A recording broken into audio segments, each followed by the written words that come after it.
आपण आपल्या अपेक्षांच्या मानाने रियालिटी काय आहे आणि प्रत्यक्षात काय झालं हे नेहमी तुलनात्मक बघत असतो आणि त्यातून आपण किती निराश होतो.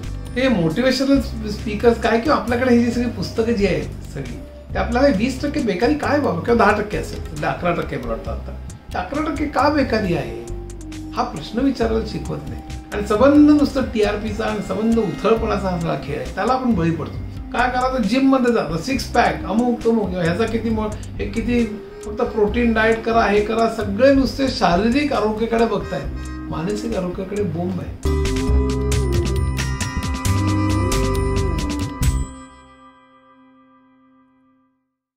नमस्कार मी अच्युत गोडबोले. कालच एक धक्कादायक बातमी आपण सगळ्यांनी ऐकली ती म्हणजे सुशांत सिंग राजपूतने आत्महत्या केली. मला तर ते वाचून अगदी धक्का बसला कारण तो अतिशय चांगला असा नट होता हासरा तरुण आणि त्याला भवितव्य खूप चांगलं होतं. आणि अशा एवढ्या नटांनी एवढ्या ॲक्टरनी आत्महत्या का करावी असे प्रश्न घोळायला लागले.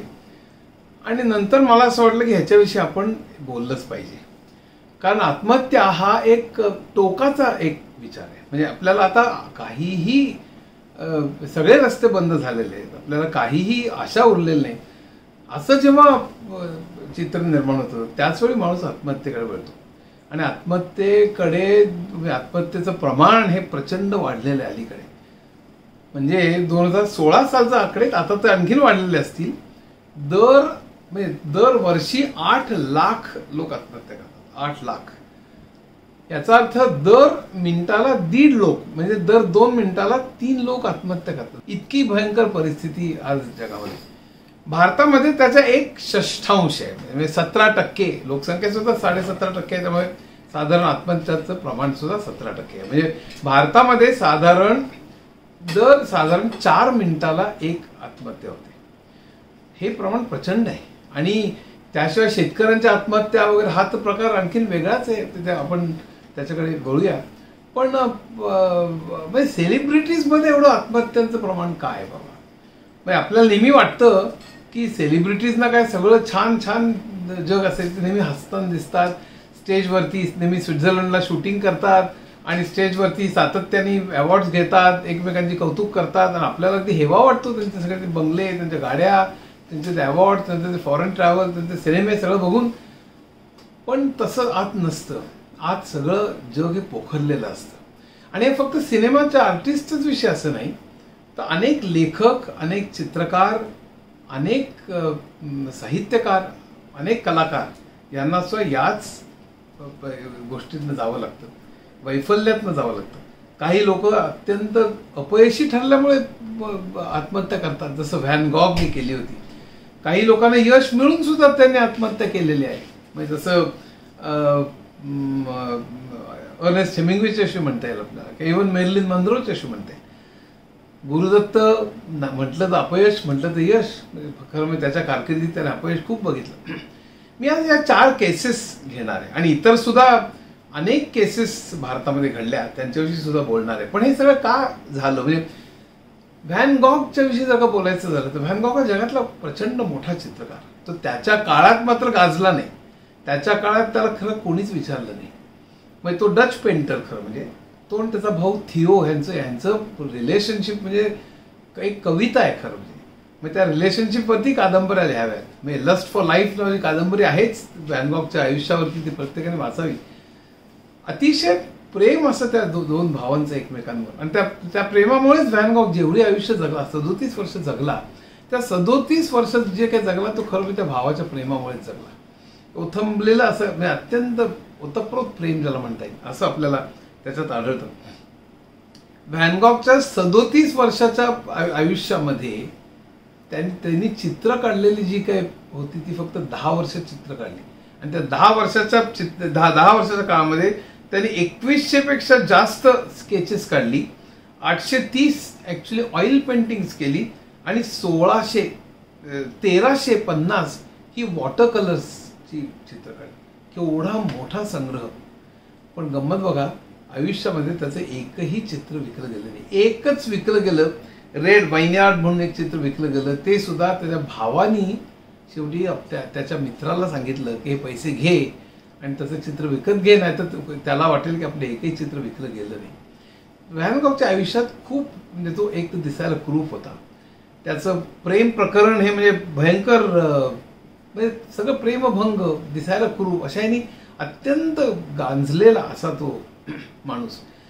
त्याच्या काकांच्या कंपनीमध्ये तो काम करायचा. गुपिल्स नावाची कंपनी होती लंडनला, आणि तिथे तो चित्र विकायचा. पण हा मनस्वी माणूस, ह्याला चित्रकलेत भयंकर अगदी इन्साईट होते. त्यामुळे कोणी समजा चित्राच्या विषयी घासाघीस करायला लागला तर तुम्हाला, अरे चित्र के अमूल्य आहे, त्याचे घासाघीस काय करता म्हणून तो गिरायकावर भयंकर वैतागायचा. एक बाई त्याच्याकडे आली आणि म्हणाली की मला एक अतिशय चांगलं चित्र हवंय. मग त्यांनी मोठमोठ्या चित्रकारांची चित्र दाखवायला सुरुवात केली. बाईने ती सगळी चित्र नाकारली आणि कुठलं तरी कोपऱ्यातलं एक चित्र काढलं. व्हॅन गॉग म्हणले, हे कसलं चित्र घेताय तुम्ही? ते बाई भयंकर वैतागले आणि शिवाय ते निघून गेले. ते काकांनी दम भरला की असलं काही करायचं असेल तर तुला हाकलून देईन म्हणून, आणि तो भयंकर हिरमुसला गेला. त्याचं त्याच काळात लंडनमध्ये उर्सुला नावाच्या एका मुलीवर प्रेम झालं. उर्सुलाच्या तो भाडेकरूच होता खरं म्हणजे.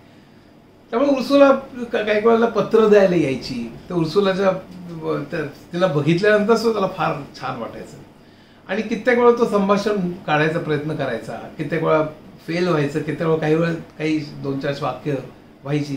त्याला वाटायचं उर्सुलाला सुद्धा आपण आवडतोय, पण ते खरं उर्सुलाला काही तो आवडत नसायचं. पण त्याला त्याचं एकतर्फी प्रचंड प्रेम होतं. शेवटी एके दिवशी उर्सुला आल्यानंतर त्यांनी तिला सांगितलं की माझं तुझ्यावर प्रेम आहे म्हणून. इनफॅक्ट त्याच्या अगोदर आपण उर्सुलाबरोबर लग्न करणार आहोत असं त्यांनी त्या कंपनीत सरळ जाहीर करून टाकलं होतं. सगळ्या लोकांनी त्याची चेष्टा केली की असं कुठे लग्न होत असतं का. आणि त्यांनी सरळ उर्सुलाला विचारलं की मला तुझ्याशी लग्न करायचं. तर उर्सुलाने त्याला चक्क माकड म्हणून शिवी दिली. तू कसं त्या माकडाशी मी काय लग्न करीन का म्हणतो. भयंकर अपमानित असा तो झाला. पण तरी सुद्धा त्याचं तिच्यावर प्रचंड प्रेम होतं. त्यानंतर तो एका ठिकाणी त्याला शिक्षकाची नोकरी मिळाली लंडनमधून 4.5 तासावर, रेल्वेनी 4.5 तास. आणि तरी सुद्धा वीकेंडला म्हणजे काम झाल्यानंतर शुक्रवारी रात्री चालत, पैसे नसायचे त्यामुळे चालत प्रवास करून, शनिवारी दिवसभर प्रवास करून, रविवारी एकदा फक्त त्या उर्सुलाला भेटायला, केवळ तिचं दर्शन व्हावं म्हणून. ती काही भेटणार नसायची, बोलणार पण नसायची, पण केवळ खाली उभारून ती एकदा केव्हा तरी गॅलरीत आपल्याला बघेल म्हणून तो 2-2 दिवस ऊन पाऊस बर्फ कशाचा पर्वा न करता चालत यायचा आणि उभा राहायचा. कित्येक वेळ ती यायची नाही, कित्येक वेळ यायची, फक्त दर्शनाने जो खुश व्हायचा. शेवटी पुन्हा एकदा त्यांनी तिला विचारलं, तेव्हा मात्र ती त्याला चालता हो म्हणाली. आणि त्यावेळी मात्र त्यांनी तिचा नाद सोडला. पण त्याला मनावर अतिशय म्हणजे प्रचंड वेदना, ओरखाडे ज्याला म्हणतो आपण, तो अतिशय हळवा होता. एकतर ओरखाडे त्याच्या मनावर झाले. त्यानंतर तो त्याच्या मावस बहिणीवर, की असं तिचं नाव होतं, की त्या मावस बहिणीवर त्याचं प्रेम झालं. खरं मावस बहीण, तिचा नवरा आणि तिचा मुलगा असे सगळे एकत्र राहायचे. पण काही काळानंतर त्या मावस बहिणीचा नवरा गेला. पण त्या मावस बहिणीचं त्याचं पण छान मैत्री होती. त्यात दोघे गप्पा मारायचे. तर मुलाला पण त्याचा लळा लागलेला होता. दोघे शेतावर जायचे, गप्पा मारायचे. आणि त्याला वाटलं तिचं पण आपल्यावर प्रेम आहे. म्हणून एके दिवशी त्यांनी तिला जवळ घेतलं आणि सांगितलं की माझं तुझ्यावर प्रेम आहे. पण तिला धक्का बसला, कारण त्याला फक्त मैत्री आपली हवी असंच वाटत होतं. आणि त्यामुळे ती एकदम बाजूला झाली. आणि त्यानंतर तिने पण त्याला ती निघून गेली. ती निघून गेल्यानंतर हा तिला भेटायला म्हणून गेला. पुन्हा असाच प्रचंड प्रवास करत, हाल अपेष्टा सहन करत, पैसे भावाने पाठवले त्या पैशावरती.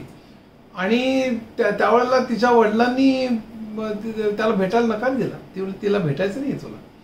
हा इतका मनस्वी, त्याने तिथल्या मेणबत्तीवरती आपला हात जाळायला सुरुवात केली की ती जर का भेटणार नसेल ती माझा पूर्ण हात मी जाळून घेईन म्हणून. त्यावेळेला वडील मात्र त्यांनी मेणबत्ती विझवली आणि त्याला तिथनं हाकलून दिला. आणि त्यात पुन्हा अत्यंत मनावर डाग पडली त्याच्यावर, आणि पुन्हा जड अंतःकरणाने तो परत आला.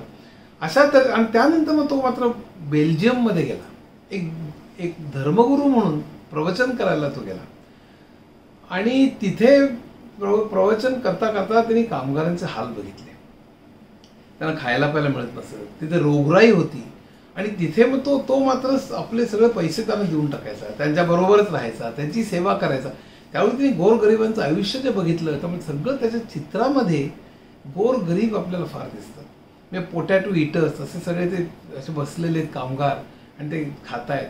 त्याच्या सगळ्या चित्रामधनं वेदना दिसते. एक निसर्गाची चित्र दिसतात, म्हणजे जसं सूर्यफूल वगैरे, शेतं, छान पक्षी उडतायत, किंवा कामगारांच्या आणि गरिबांच्या वेदना. अशा 2 अतिशय मोठ्या थीम्स त्याच्या चित्रामध्ये सातत्याने, आणि त्या उरफाट्यांमध्ये त्या अत्यंत सणक आली की तो चित्र काढत राहायचा, त्याच्यातच आपलं मन रमवायचा.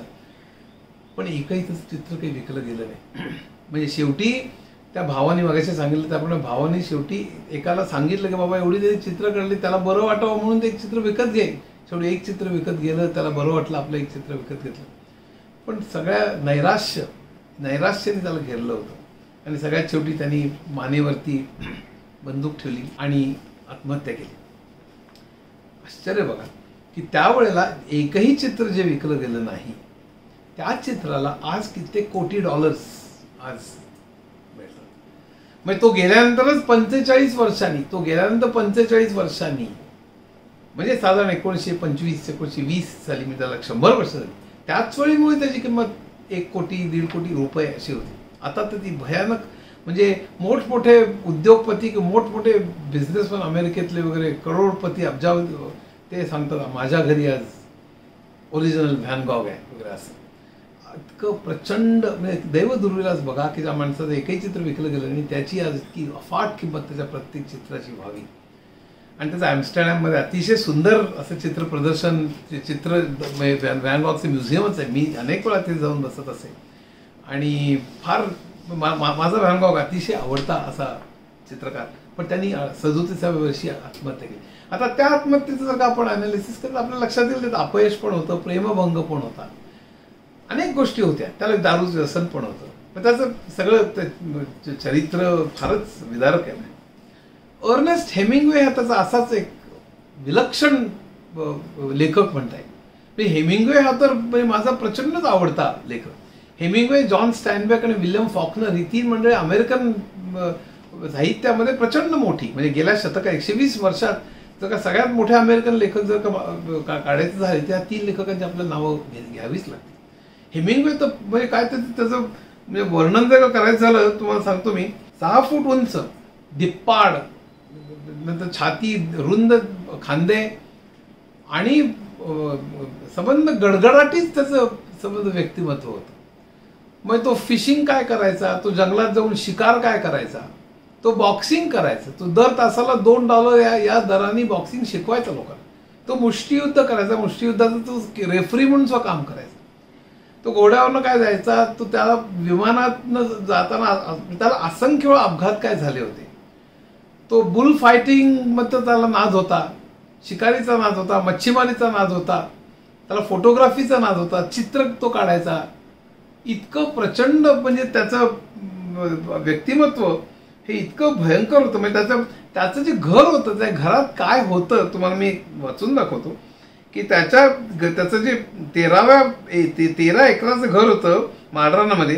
त्यात 9 नोकर चाकर, 52 मांजरं, 16 कुत्री, 2000 कबूतर, 8 गाई, अनेक दुर्मिळ चित्र, 7400 पुस्तकं आणि शेकडो हजारो रेकॉर्ड्स गाण्याच्या. आणि या सगळ्या ह्याच्यात तो लिहित बसायचा. स्पॅनिश सिव्हिल वॉरमध्ये हा लढला होता. तो विमानातनं चक्क विमान अपघातात अनेकदा वाचला. म्हणजे संबंध रांगडं आयुष्य त्याला म्हणता येईल असं सगळं आयुष्य त्यांनी काढलं. आणि त्याला अनेक व्याधी होत्या. म्हणजे त्या व्याधींची यादी जर का केली तर तुम्हाला लक्षात येईल की त्याला डिप्रेशन होतं, त्याला अँथ्रॅक्स होता, त्याला मलेरिया होता, त्याला न्यूमोनिया होता, त्वचेचा कर्करोग होता, त्याला हेपॅटायटिस होता, मधुमेह होता, त्याला किडनीचा विकार होता, त्याला यकृताचा आणि याचा विकार होता, आणि रक्तदाब होता, आणि त्याला अनेक तऱ्हेचे भ्रम होत असत. एवढे सगळे रोग घेऊन जगणारा मनुष्य, आणि तरी सुद्धा या सगळ्या गोष्टींमधनं त्याची अनेक प्रेम प्रकरणं झाली. सगळं आयुष्य तो असं उदाहरणपणे जगला. म्हणजे जसं त्याने अनुभव तो नेहमी म्हणायचाच की अगोदर जगा आणि मग लिहा. कारण म्हणजे आपल्या सगळ्या लेखकांनी सांगितलं पाहिजे की सगळे अनुभव घेणं. म्हणजे स्पॅनिश सिव्हिल वॉरमध्ये त्याने अनुभव घेतले आणि for whom the bell tolls त्याची कादंबरी लिहिली. समुद्र सफरी त्यांनी केल्या, मच्छीमारांबरोबर तो जायचा, स्वतः मच्छीमारी करायचा, आणि ओल्ड मॅन द सी ही कादंबरी त्याची झाली. त्याच्या अनेक कादंबऱ्या मला फार आवडतात. म्हणजे ओल्ड मॅन द सी तर मी माझ्या फार पूर्वीपासून दिवसामध्ये वाचलेली कादंबरी. अत्यंत लहान, म्हणजे 100-125 पानं ही कादंबरी असेल. त्याच्या अगोदर 10 वर्ष त्यांनी काहीच चांगलं असं लिहिलेलं नव्हतं. आणि त्यामुळे तो आता हेमिंग्वे संपला असं आता लोक म्हणायचे. नाहीतर त्यांनी खूप बऱ्याच कादंबऱ्या कथा लिहिलेल्या आणि आता हेमिंग्वे संपला असं लोक म्हणायला लागले. पण त्यावेळी त्यांनी ओल्ड मॅन द सी त्याला सुचली आणि त्याने एकदम भराभर लिहून काढली. त्यात सॅन्टियागो नावाचा एक म्हातारा दाखवला आहे आणि मर्लिन नावाचा एक मासा. त्या दोघांची 3 दिवसाची फक्त झुंज आहे. तो म्हातारा जात असतो मच्छी मारायला, पण त्या हाताला काही लागत नसतं. सगळे लोक गावातले चेष्टा करत असतात. त्याची एक लहान मुलाची मैत्री असते. तो मुलगा त्याला कॉफी खायला आणून देत असतो म्हणून तो जगत असतो खरं, म्हणजे त्याच्या हाती काय लागत नसतं.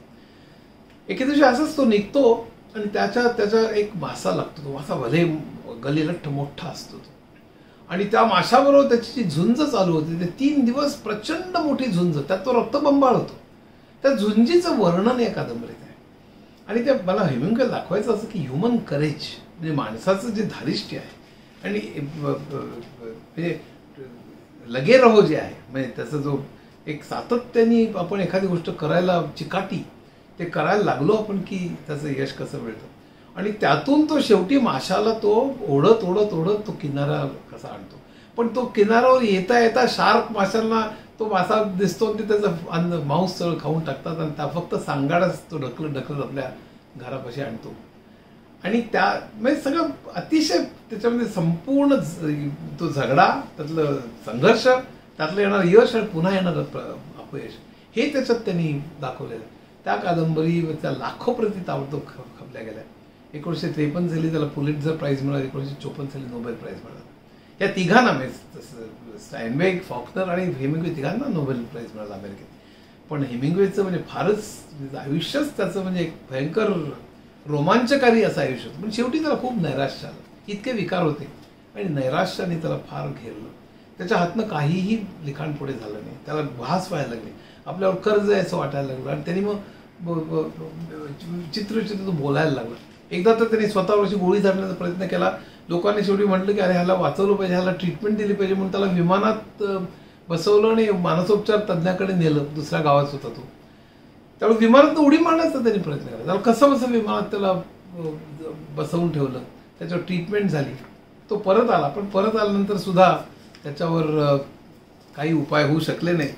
आणि शेवटी हेमिंग्वेने स्वतःवरती गोळी झाडली आणि त्याचा मृत्यू झाला.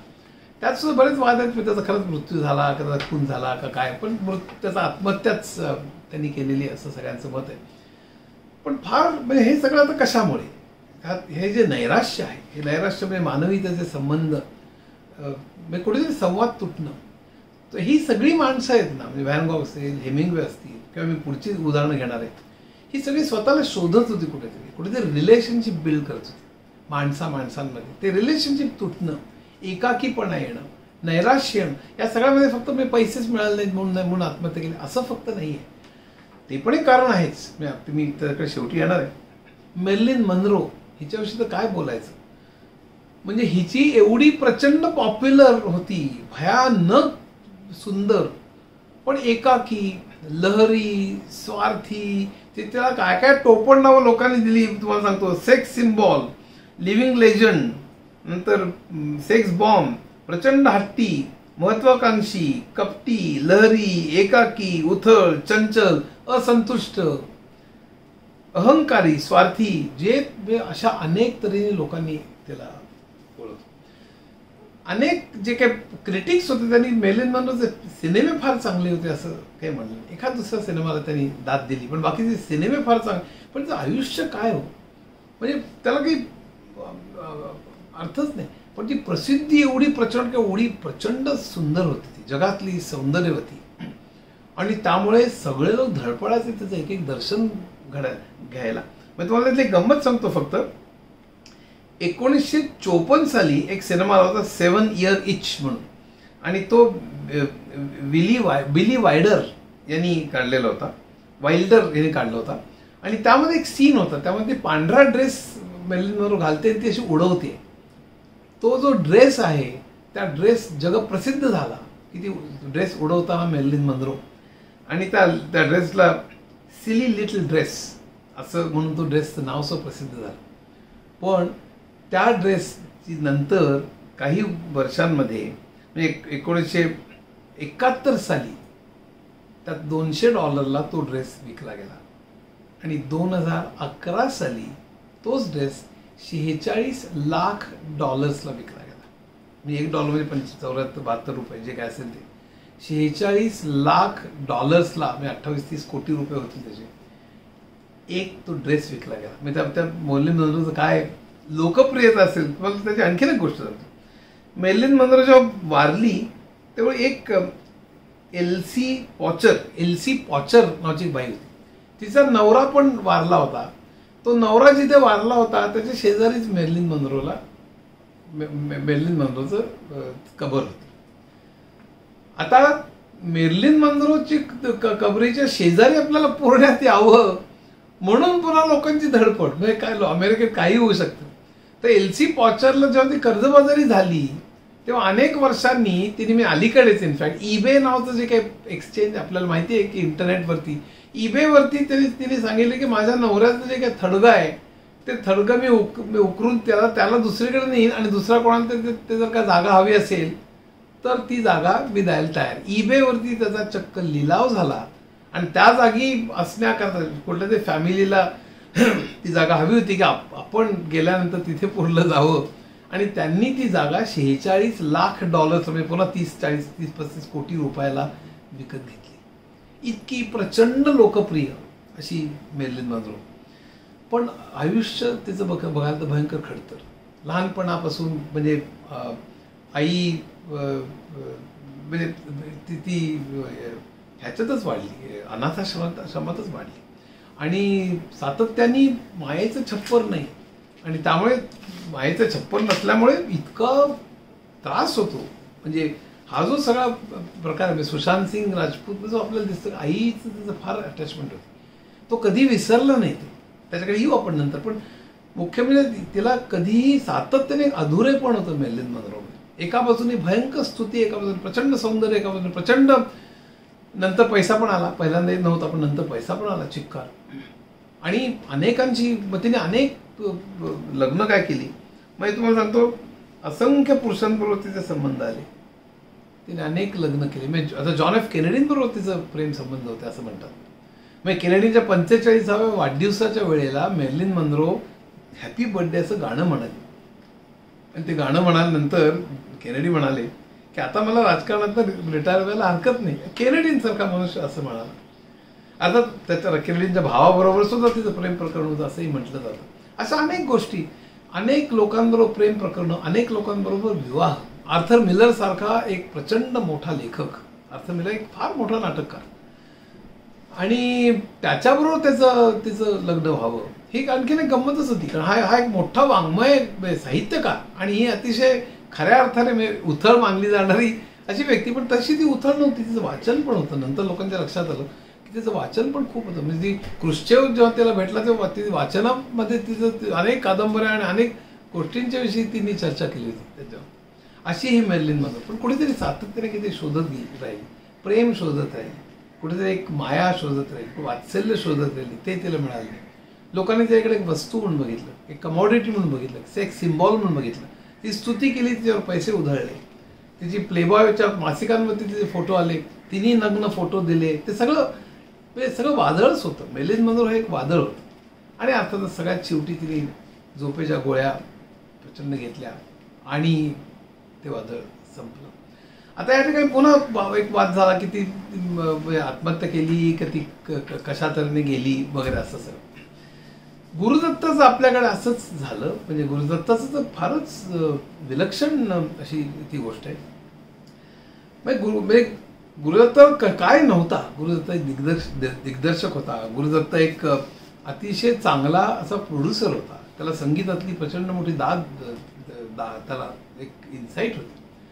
तो चांगला कोरिओग्राफर होता. म्हणजे गुरुदत्त अतिशय हळवा होता. तो पण खूप हळवा होता आणि त्यांनी सिनेमे काढायला सुरुवात केली आणि त्यांनी त्याचं 3-4 महत्वाचे सिनेमे म्हणजे प्यासा, कागज के फूल, साहिब बेबर गुलाम आणि 14 का चांद. पण पहिले 3 हे सगळ्यात महत्वाचे. म्हणजे नेहरूंच्या डोळ्यात सुद्धा अश्रू आले होते प्यासा बघून. आणि त्या सगळ्यांमध्ये पुन्हा रिअलिस्टिक म्हणजे आर्ट सिनेमा आणि कमर्शियल सिनेमा यांच्या पुन्हा काठाकाठाने म्हणजे दोघांचं मिश्रण जिथे मिळतं ते तिथे गुरुदत्त आपल्याला करायला भेटतो. म्हणजे माझ्या मते अतिशय मोठा डायरेक्टर. मग त्याच्या कागज के फूल मधल्या वक्त ने क्या किया सितम हे जे गाणं आहे त्या ठिकाणी म्हणजे नुसतं लाइटिंग आहे आणि इतकं सुंदर गाणं आहे की त्याला ते आपण बघत राहू. मी असंख्य वेळा ऐकलेलं आहे. आणि प्यासा आणि कागज के फूल तर मी असंख्य वेळा बघितलेलं आहे. त्या काळामध्ये प्यासा हा म्हणजे टाइम मॅगझिनमध्ये पहिला 100 सिनेमामध्ये प्यासा हा सिनेमा गाजलेला होता. कागज के फूल सुद्धा किंवा गुरुदत्तला CNN मध्ये म्हणजे 25 जगातल्या डायरेक्टर्स पैकी एक मोठा डायरेक्टर म्हणून CNNच्या एका सर्वेमध्ये त्याचं नाव होतं. इतका मोठा हा डायरेक्टर. पण वैयक्तिक आयुष्यामध्ये पुन्हा एक प्रचंड वैफल्य. कारण त्याचे सिनेमे हे बॉक्स ऑफिसवरती प्रचंड चाललेले, पण म्हणून फक्त ते वैफल्य नव्हतं. त्यात अनेक मुद्दे म्हणजे त्यात अनेक गोष्टी त्यात खरं म्हणजे झाल्या. म्हणजे प्यासामध्ये त्याला खरं दिलीप कुमारला घ्यायचं होतं, पण ते पैसेवरनं काहीतरी अडलं. मग शेवटी दिलीप कुमारचे स्वतःच ड्रेस चढवून प्यासामध्ये तो विजयचं काम करायला उभं राहिला. अशा सगळ्या गमती जमती खूप आहेत त्याच्यामध्ये. म्हणजे राज खोसला खरं म्हणजे संगीत क्षेत्रामध्ये यायला म्हणून तो आला, पण गुरुदत्ताने त्याला कन्व्हिन्स केलं. मग तो डायरेक्शनमध्ये शिरला, मग त्याला मदत करायला लागला. आणि राज खोसला आणि गुरुदत्त आणि गीता दत्त हे सगळे एकत्र जमायचे. गीता दत्तचं गुरुदत्तावर प्रेम. मग गीता दत्त बाजी सिनेमाच्या वेळी त्यांची खरं म्हणजे ओळख झाली आणि तिघही ते ड्युएट्स गात काय बसायचे. आणि गीता दत्तनी खरंच गुरुदत्तावर प्रचंड प्रेम केलं. त्यांचं लग्न झालं, त्यांना मुलं झाली. आणि गीता दत्तनी खूप त्याच्याकरता म्हणजे खूपच खरं म्हणजे त्याग असं म्हणता येणार नाही, पण खूपच त्याच्यावर प्रेम केलं गीता दत्त. पण त्यानंतर प्यासाच्याच काळामध्ये जेव्हा वहिदा रहमान जेव्हा गुरुदत्तच्या आयुष्यात आली, आता त्याच्याविषयी बरेच वादविवाद आहेत की वहिदा रहमानवरती गुरुदत्तचं प्रेम होतं का आणि त्या प्रेमामुळे गीता दत्त दूर गेली का किंवा असे बरेच वादविवाद. पण म्हणजे कागज के फूल आणि प्यासा यांचं अपयश जे आहे बॉक्स ऑफिसमधलं, त्याच्यामुळे गुरुदत्त नैराश्यात गेला का गुरुदत्ताच्या आयुष्यात वहिदा रहमान आले आणि वहिदा रहमान आणि गीता दत्त यांचं तो बॅलन्स करू शकला नाही. कशामुळे हे झालं हे आता हे काही सांगता येत नाही, पण हळूहळू ते सगळे धागे तुटत गेले. मला आठवत आहे की जेव्हा गीता दत्त गुरुदत्त आणि हे भेटायचे राज खोसला वगैरे आणि सगळे एकत्र गाणी म्हणायचे, त्यांचं प्रेम नुकतंच जुळत होतं. त्या काळामध्ये त्यांची प्रेम एकमेकांना जी प्रेमपत्र लिहिलेली असत ती गुरुदत्तची बहीण ललिता लाजमी ही ते प्रेमपत्र एकमेकांना द्यायचं काम करायची. ही ललिता लाजमी ही पुढे फार मोठी चित्रकार म्हणून गाजली. ती कुलाब्याला राहायच्या त्या आणि मला स्वतःला तिथे जाण्याचा एक खूपच चांगला चान्स मिळाला. म्हणजे शोभा माझी बायको चांगली चित्रकार, तिची ललिता लाजमी ही खूप चांगली ओळखीची आणि त्यामुळे आम्ही त्यांच्याकडे अनेक मीटिंग्सना जायचो. त्यावेळी ललिता लाजमीच्या घरात गुरुदत्ताचा फोटो लावलेला होता की आपण अशा ही त्या ललिता लाजमी खरं म्हणजे त्यांची प्रेमपत्र इकडनं तिकडनं नेण्याचं काम करत असत त्या काळात. आणि या सगळ्यामध्ये पुढे मात्र हे सगळं फाटत गेलं आणि गीता तर वेगळी राहायला लागली. मग गुरुदत्ताला मुलांची आठवण यायची आणि मग तरी गीता तर रोज एक फोन करायची गुरुदत्ताला. शेवटी तो म्हणाला माझ्या मुलांची फार आठवण येते, मला भेटायचं आहे. मग गीता ते मुलांना पाठवलं. त्या मुलांना पाठवल्यानंतर तो दिवसभर त्या मुलांबरोबर खेळला. मुलं परत गेली, त्याला पुन्हा एकाकी वाटायला लागलं.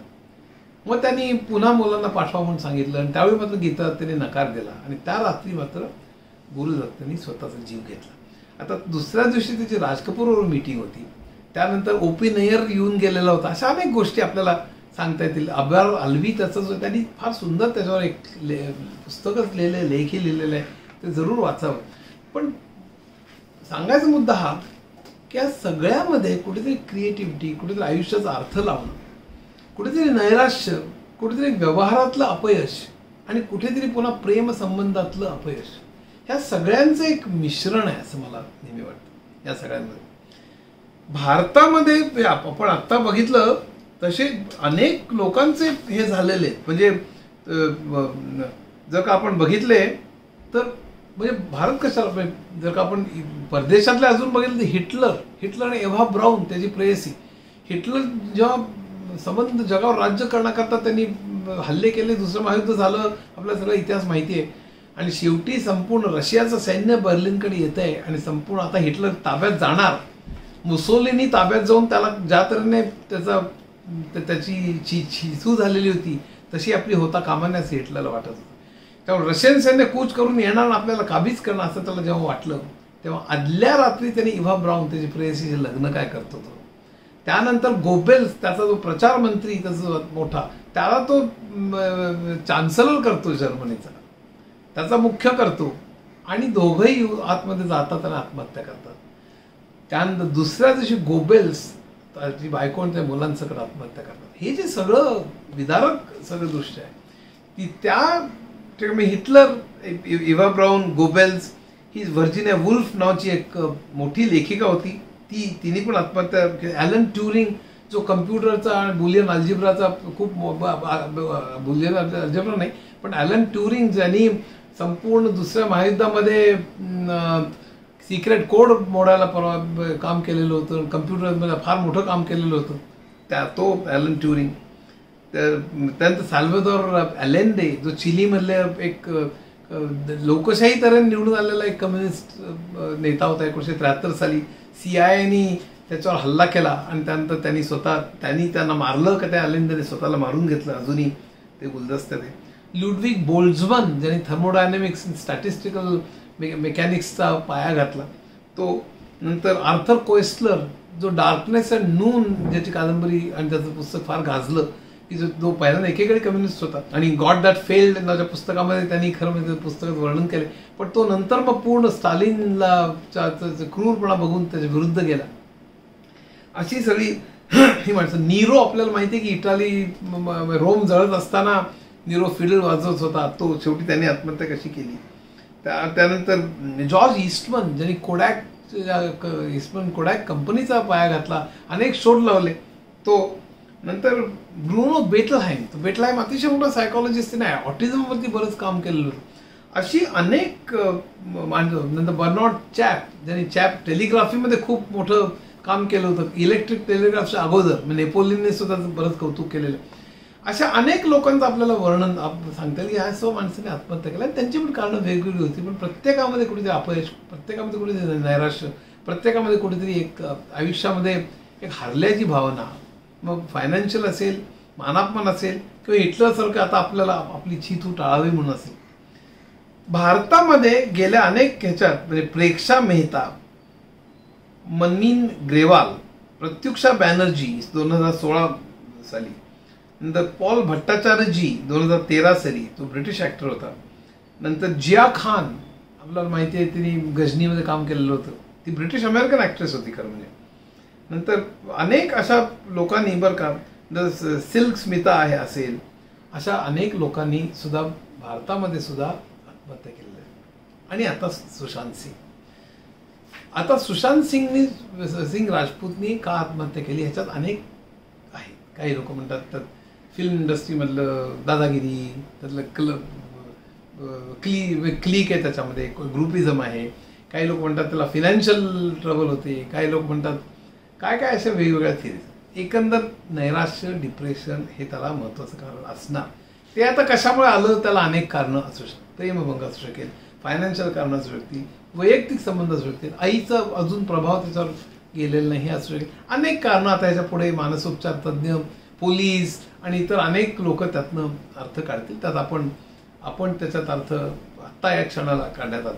एक आपल्याला वाटेल की सेलिब्रिटीजमध्ये काय एकदम म्हणजे आत्महत्येचं प्रमाण वाढू शकतं. म्हणजे ॲक्टर्स, लेखक, संगीतकार किंवा अनेक मोठमोठे लोक, त्यांना काय कमी आहे असं आपल्याला वाटेल. तर त्यामध्ये एक महत्त्वाची गोष्ट आपण लक्षात ठेवली पाहिजे, आणि मला म्हणून ते धोक्याची घंटा जी वाटते की ती अशी आहे की नैराश्य जे असतं, मग नैराश्याविषयी मी पूर्वी बोललेलो आहे. म्हणजे इनफॅक्ट नैराश्याविषयी जर का मी माझ्या पुस्तकांचा प्रचार करत नाही आहे, पण नैराश्याविषयी पहिल्या माझ्या मनात नावाच्या पुस्तकामध्ये खूप विस्तृत चांगलं लिहिलेलं आहे.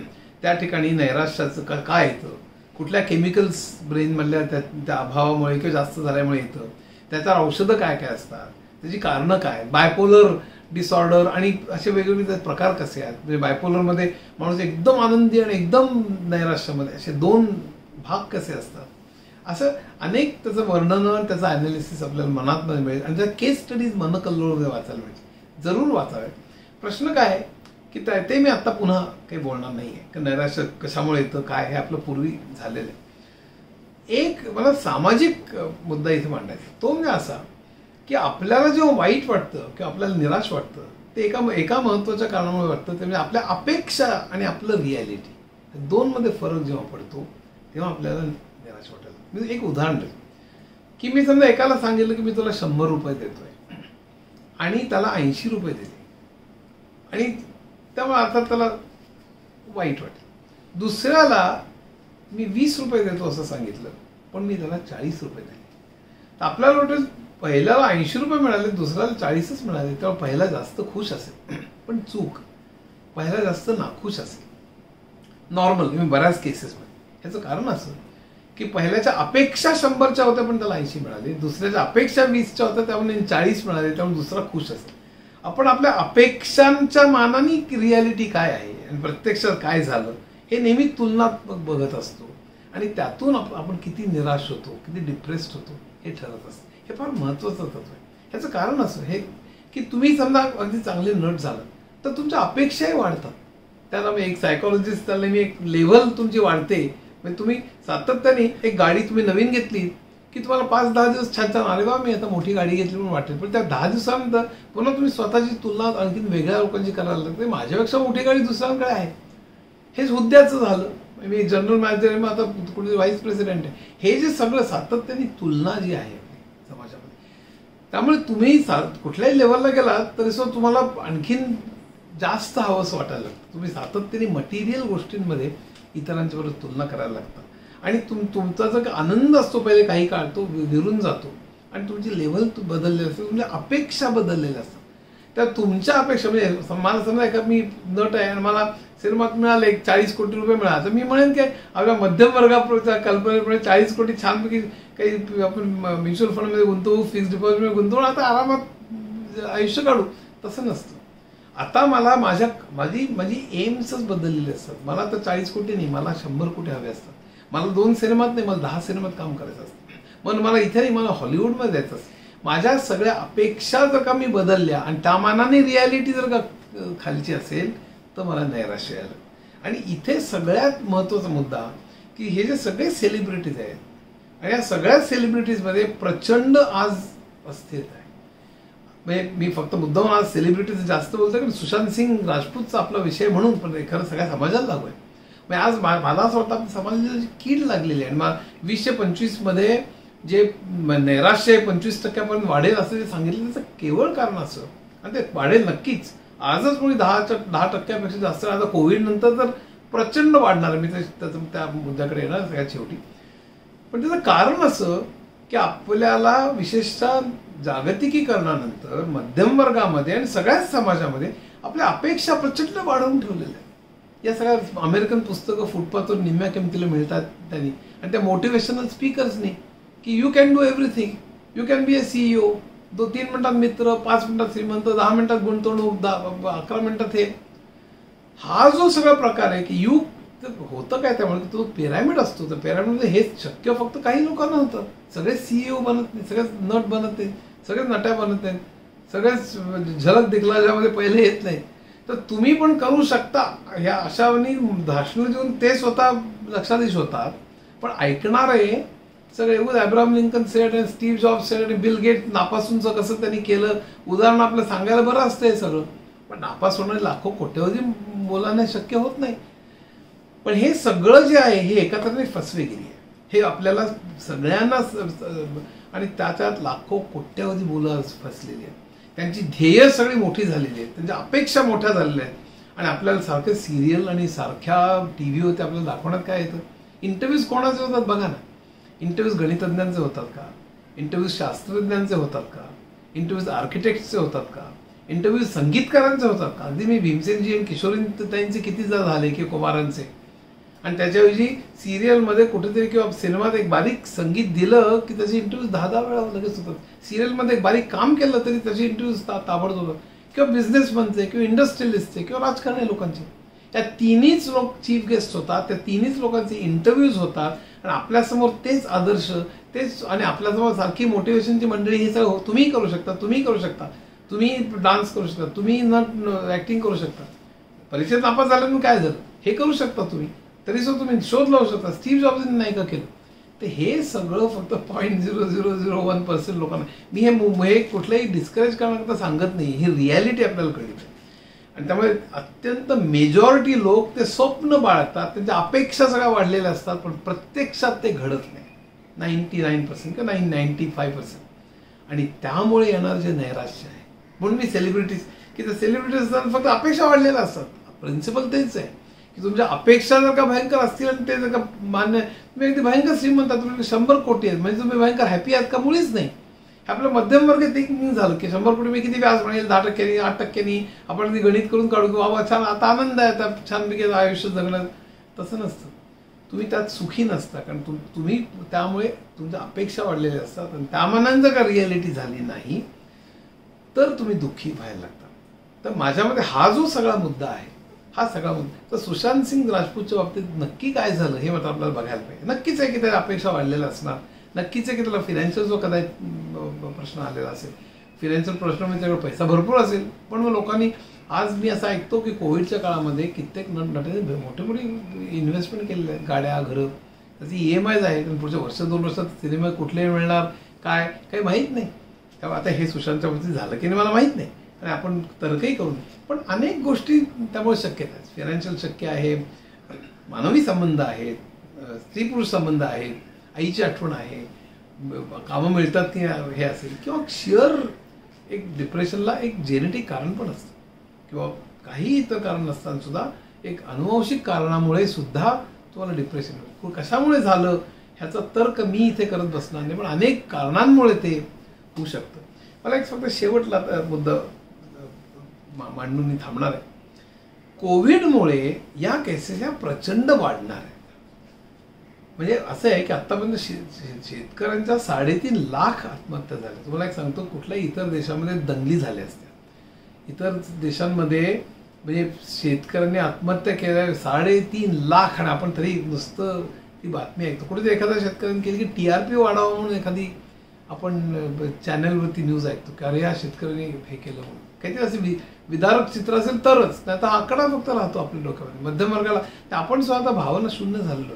हे सगळे आकड्यावर आपण बघतो, पुन्हा रोजचं सगळं उठतो, पुन्हा ते मोटिवेशनल स्पीच, आणि आपण कसे, त्यात गंमत काय आपल्याला, म्हणजे समजा 20% बेकारी असेल आणि 80% लोकांना जॉब मिळणार असतील, ते मोटिवेशनल स्पीकर्स काय, किंवा आपल्याकडे ही जी सगळी पुस्तकं जी आहेत सगळी, ते आपल्याला 20% बेकारी काय बाबा, किंवा 10% असेल, सध्या 11% मला वाटतं आता, 11% का बेकारी आहे हा प्रश्न विचारायला शिकवत नाही. की तो प्रश्न तू ते 90% कसा बसशील, मग इंग्लिश सुधार, मग पर्सनॅलिटी बिल्ड कर, कसं तू स्मार्ट कसं दिसावं, स्मार्ट कसं बोलावंस, उत्तर कशी द्यावी, हे सगळं तयार तुमच्याकडनं करून घेतात. म्हणजे तुम्ही ते कसंही करून त्या 90% बस बाबा, ते 10% काय ते त्या अर्थव्यवस्था हा प्रश्न विचारू नकोस बाबा, असं आपल्याला आडमार्गाने शिकवत असतं. हे भयंकर विचित्र प्रकार आहे. आणि संबंध नुसतं TRPचा आणि संबंध उथळपणाचा हा सगळा खेळ आहे, त्याला आपण बळी पडतो.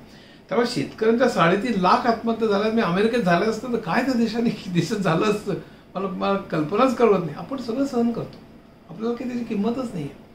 पण कोविडमुळे फक्त शेतकरी नाही, फक्त मायग्रंट लेबर नाही, तर इतर अनेक लोक, त्यांचं काय होणार आहे हे मला अजिबात सांगता येत नाही. कारण अक्षरशः कोट्यावधी लोक, म्हणजे माझ्यामध्ये 50-60 कोटी लोकांना उद्याचं जेवण कुठनं येणार आहे हे मिळेल की मला माहीत नाही. आणि जी अस्थिरता आहे, ती अस्थिरता भयंकर एक नैराश्य निर्माण करते की मला माहीत नाही आहे.